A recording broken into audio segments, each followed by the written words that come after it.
പിലിക്കോട് പഞ്ചായത്തിലെ എരവലിൽ കാറ്റിടിച്ചുണ്ടായത് വൻ കൃഷിനാശം. യുവകർഷകയുടെ കൃഷിത്തോട്ടത്തിൽ നശിച്ചത് നിറയെ കായ്ച്ച കവുങ്ങുകളും തെങ്ങുകളും കുരുമുളകും വാഴകളും ഉൾപ്പെടെ 1.5 ലക്ഷം രൂപയുടെ കൃഷിയാണ്. ആഘോഷങ്ങൾ വലുതോ ചെറുതോ ആകട്ടെ, അതിന് സ്വർണ്ണ തിളക്കമേകാൻ ഗോൾഡ് കിങ് ഉണ്ട്. Gold king, the trust with quality. Main junction, Uppala. വീശിയടിച്ച കാറ്റിലും മഴയിലും പിലിക്കോട് എരവിൽ അങ്കണവാടിക്കടുത്തുള്ള NP നിഷയുടെ കൃഷിത്തോട്ടം പാടെ നശിച്ചു.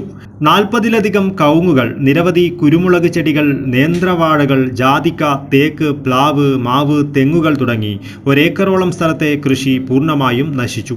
പിലിക്കോട് കൃഷിഭവൻ അധികൃതർ കൃഷിയിടം സന്ദർശിച്ചു. 1.5 ലക്ഷം രൂപയുടെ നാശനഷ്ടമാണ് നിഷയുടെ കൃഷിത്തോട്ടത്തിൽ ഉണ്ടായത്. 10 വർഷത്തിലധികമായി വിവിധ വിളകൾ കൃഷി ചെയ്തു വരുന്നുണ്ട് ഈ യുവ കർഷക. ഇവയ്ക്കൊപ്പം വീട്ടുവളപ്പിൽ കോഴി വളർത്തലും നടത്തി വരുന്നുണ്ട്. കർഷകയ്ക്കുണ്ടായ നഷ്ടം പ്രകൃതി ദുരന്തത്തിൽ ഉൾപ്പെടുത്തി സഹായധനം നൽകണമെന്ന ആവശ്യം കർഷകരിൽ നിന്നും ഉയരുന്നു. വൈകുന്നേരം ഉണ്ടായ കാറ്റിൽ നമ്മളെ കൃഷി അപ്പാടെ നശിച്ചുപോയി. എന്നുവെച്ചാൽ നമ്മൾക്കൊരു 40 കഴുങ്ങെല്ലാം കായ്ച്ചെടുക്കുന്ന കഴുങ്ങായിരുന്നു. അതുപോലെ കുരുമുളക്, ഒരു 10-15 കുരുമുളക് വള്ളി, പിന്നെ തെങ്ങെല്ലാം കടപുഴകി വീണ പോലെ തന്നെ ആയി. ജാതിക്കനെ നന്നായിട്ട് കായ്ച്ചിട്ടുണ്ടായിരുന്നു.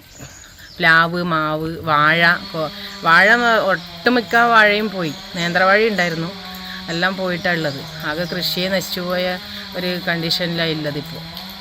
ഉറുമീസ് തൃക്കരിപ്പൂർ, ന്യൂസ് ബ്യൂറോ, ചെറുവത്തൂർ.